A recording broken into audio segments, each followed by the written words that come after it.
किसी भी यौगिक को दो हिस्सों में तोड़ते हैं। इतनी बात याद हो गई। पहला हिस्सा प्लस होता है और दूसरा हिस्सा माइनस होता है। याद हो गया? और पता याद हो गया हो, घर जाकर भूल जाओ। अगर यहाँ पर मैं ऐसे लिख दूं इस यौगिक को, मान लीजिए थोड़ी देर के लिए हमने कोई यौगिक लिखा CrNH3 का होल 6 और यहाँ मैंने लिखा Cl3। अब बताओ इसमें प्लस वाला कौन है, माइनस वाला कौन है? जो बाईं तरफ होगा वो हिस्सा प्लस होगा, जो दाईं तरफ होगा माइनस। इससे मतलब नहीं है ये है क्या, जो पहले पड़ जाए बाद में आए माइनस। इस ब्रैकेट के बाहर जो भी लिखा है उसका नाम कभी परिवर्तित नहीं होगा, जो नाम है वही नाम रहेगा। जैसे पोटेशियम है तो पोटेशियम, इधर क्लोराइड है तो क्लोराइड, इसके नाम में कोई परिवर्तन नहीं होगा। समझ में आई इतनी बात? हमने 2 पॉइंट बोले। किसी भी कॉम्प्लेक्स यौगिक को दो हिस्सों में तोड़ देते हैं। पहला हिस्सा हमेशा प्लस होता है, दूसरा हिस्सा हमेशा माइनस होता है। जो स्फीयर बना हुआ है, स्क्वायर ब्रैकेट बना हुआ है, उसके बाहर जो भी लिखा है उसके नाम में कोई परिवर्तन नहीं होता है। अगर पोटेशियम है तो पोटेशियम, Cl है तो क्लोराइड, F है तो क्लोराइड, Br है तो ब्रोमाइड, SO4 है तो सल्फेट। जो नाम है वही रहेगा, उसमें कोई परिवर्तन नहीं होगा। अब होगा कहाँ परिवर्तन? इतने याद रख लेना, नाम गलत नहीं होगा। जैसे अब इसका नाम क्या हुआ? पोटेशियम, तो इसको हम लोग पोटेशियम ही लिखेंगे, कुछ नहीं करने वाले। ठीक है? क्या लिख दिया? पोटेशियम। पोटेशियम, समझ गए बात? अब एक चीज समझो, जो परिवर्तन होने हैं वो अंदर होने हैं। क्या होने हैं? अंदर। इनको बोलते हैं लिगेंड और इसको बोलते हैं मेटल आयन। ये हम पढ़ा चुके हैं भी आपको। लिगेंड कौन होते हैं? जो मेटल से जुड़े होते हैं। अब यहाँ लिगेंड है कितने? 6, तो हेक्सा लगाना पड़ेगा। 2 होते तो 22, 3 होते 4 होते टेट्रा, 5 होते पेंटा, 6 होते हेक्सा, छक्का नहीं हेक्सा। ठीक है, ये बात ध्यान देना। तो यहाँ पर हमने लिखा हेक्सा। क्या लिखा? हेक्सा। कितनी बात समझ में आ गई? Yes sir. जितने भी लिगेंड है उनके लिगेंड में ध्यान दो, अगर साइनाइड है तो ये ई हटा देना और ओ लगा देना, अपने आप सब शुद्ध हो जाएगा। नाम हो गया साइनाइडो। क्या नाम हो गया? साइनाइडो। क्लोराइड होगा तो क्या हो जाएगा? क्लोराइडो। सल्फेट होगा तो क्या सल्फाइडो। क्रोमेट होगा तो क्या हो जाएगा? क्रोमाइडो। यानी जो भी है उसके आगे क्या लगा देना है? ओ लगा देना है, अपने आप सब परिवर्तन हो जाएगा। ब्रोमाइड है तो क्या हो जाएगा? ब्रोमाइड। आयोडाइड है तो क्या हो जाएगा? ठीक। कार्बोनेट है तो क्या हो जाएगा? कार्बोनेटो। कार्बोनेटो।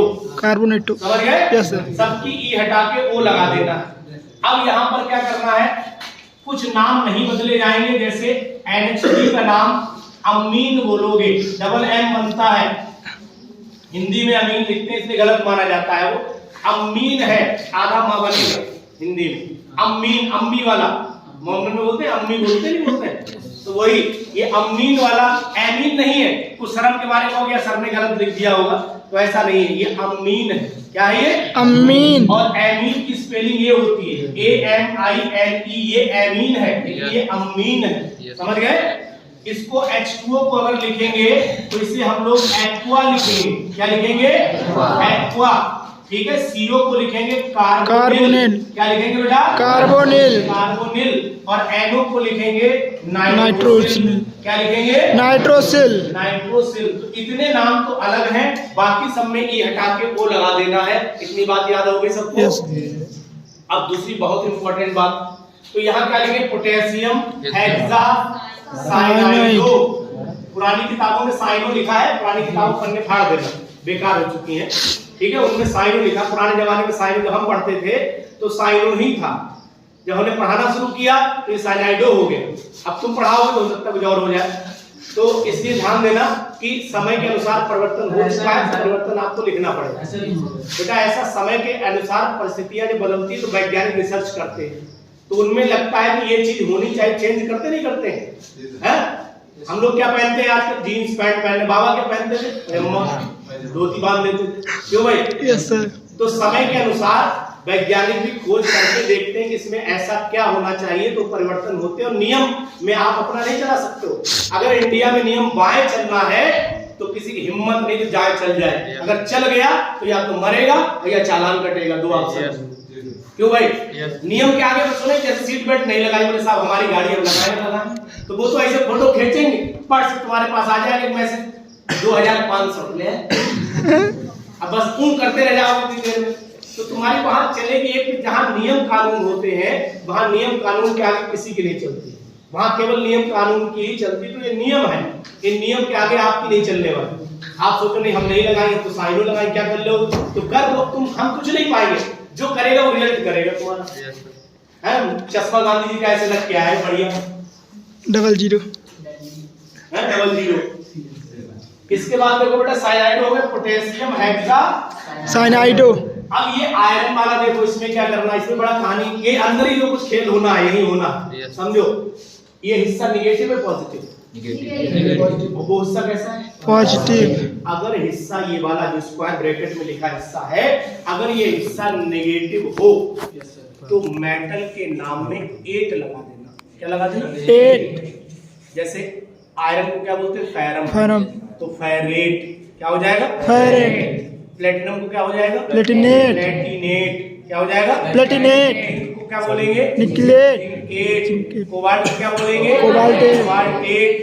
सब में क्या लगेगा आखिर में? ए। लेकिन उनके रोमन नाम में लगेगा, ये बात ध्यान रखना। जैसे अगर मान लीजिए गोल्ड है तो गोल्डेट ना लिख देना, और एक औरत ना लिख देना, क्या लिखोगे? औरेट। क्या लिखोगे? औरेट। सिल्वर को क्या लिखोगे? सिल्वरेट। अर्जेंटेट क्या लिखोगे? अर्जेंटेट। सिल्वर का नाम सिल्वर है ही नहीं, सिल्वर का नाम तो अर्जेंटम है ना। तो जो नाम अंदर आएंगे वो नाम में परिवर्तन तभी करोगे जब ये हिस्सा कैसा होगा? नहीं। अगर हिस्सा निगेटिव नहीं है तो नाम में कोई परिवर्तन नहीं। ये कैसा हिस्सा है? पॉजिटिव। तो इसका क्रोमेट करेंगे? नहीं, क्रोमियम ही रहे। क्या रहेगा? क्रोमियम। तो अब इसका नाम बना पोटेशियम हेक्सासाइनाइडो। बोलो आगे। फेरेट। क्या हो गया? फेरेट। रोमन में ऑक्सीकरण संख्या लिखी जाएगी निकाल के। तो देखो यहाँ कितने लिखा है बेटा? 4 +1 × 4 तो +4 हो जाएगा ये। Yes sir. और इसकी ऑक्सीकरण संख्या निकालने से x मान लो, इसकी -1 होती है तो -6, ऊपर कोई आवेश है? नहीं तो 0। तो x बराबर क्या हो गया? 6 - 4 बराबर 2। तो रोमन में 2 ऐसे करके लिख दोगे तो ये पूरा नाम हो गया पोटेशियम हेक्सासाइनाइडो फेरेट सेकंड। क्या नाम हो गया? हेक्सासाइनाइडो फेरेट। खास बात जो तुम्हारे यहाँ इस क्षेत्र में जल्दी टीचर नहीं बताएगा, बता दे रहे हैं, हो सकता है कुछ टीचरों को दर्द हो जाए जो मैं बोलूंगा। सभी लेटर स्मॉल बनेंगे, कोई भी लेटर कैपिटल नहीं बनेगा। ये नियम। और पी अगर हम नीचे बना दे रहे हैं तो स्मॉल। तो सभी लेटर स्मॉल होंगे। यहाँ अंग्रेजी का कोई नियम लागू नहीं होगा कि पहला लेटर कैपिटल बनता है। समझ गए? याद रहेगा? आप ऐसे ही लिखेंगे। अगर टीचर ज्यादा तुमसे बोले तो हमें बता देना, जिंदगी उसकी हम सही कर देंगे। सही है? अब दूसरा नाम सुनो इधर। ए हीरो, अब इसमें क्या है? इसमें इधर कुछ है ही नहीं, तो शुरुआती फिर अंदर से होगी। यहाँ तो हेक्सा लिख दे। हेक्सा लिख दे। और ये क्या लिखे? हाँ बोलो। Ammine. Yes sir. Ammine. Hexa ammine. अब ये क्रोमियम का क्रोमियम ही रहेगा। क्रोमियम हो गया। अब आगे ब्रैकेट में जगह छोड़ दो, बाद में ऑक्सीडेशन लिख देंगे। उधर क्या लिखा है? क्लोराइड। इसमें कोई परिवर्तन होना नहीं। तो इधर क्या लिख दिया हमने? क्लोराइड। नाम सरल है, थोड़ा सा दिमाग लगाओ, ज्यादा नहीं लगाना पड़ेगा। अब यहाँ ऑक्सीकरण संख्या कैसे निकालें? यही निकाल दो ऊपर ही। देखो इसको x मान लो, और अमोनिया की वैल्यू 0 होती है तो 0 × 6 तो 0 ही हो गया। और क्लोरीन की -1 होती है तो -3 बराबर 0। तो x की क्या वैल्यू आ गई? 3 आ गई। नाम हो गया हेक्सा अमीन क्रोमियम थर्ड क्लोराइड। क्या नाम हो गया? हेक्सा अमीन क्रोमियम थर्ड क्लोराइड। अब जैसे NiCl4 ऊपर आ गया नेगेटिव, अब यहाँ नेगेटिव लगा के ही दे दिया, तो हिस्सा तो सोच रहे नहीं है, तो नेगेटिव वाले पार्ट है। तो यहाँ पर क्या हो जाएगा? टेट्रा। बोलो बेटा। Tetra chloride. राइडो। Yes, sir. अंदर है ना? Yes, sir. टेट्राक्लोराइडो। अब निकिल को क्या बोलेंगे? निकिलेट। निकलेट। क्या बोलेंगे बेटा? निकिलेट। निकलेट। रोमन में ऑक्सीजन संख्या निकाल के रख दो, ये उधर जाएगा, तो यानी कि ये कितना हो जाएगा बेटा? 4। ये -2 लगा लो ऊपर, तो कितना आएगा बताओ? ये x मान लो, ये माइनस का हो गया आपका 4 बराबर -2, तो ये 2 आ जाएगा। 2। तो नाम क्या हो गया? टेट्राक्लोराइडो निकिलेट सेकंड। बड़ा सरल है, बस थोड़ी सी प्रैक्टिस की आवश्यकता होगी, लेकिन जब इसमें आप प्रैक्टिस कर लोगे तो भूलोगे नहीं और सोचोगे, नाम सीख गए, चुपचाप घर पे बैठ जाओगे, तो भाई साहब आप इसे नहीं लिख पाएंगे। इसके लिए रोज 5 नाम कम से कम लिखना ही है, तो कल और आपको लिखवाएंगे, ठीक है? सचिन समझ में आ गया? इधर हीरो तुम्हारे समझ में आ गया? Yes, sir. इधर? ठीक, धन्यवाद।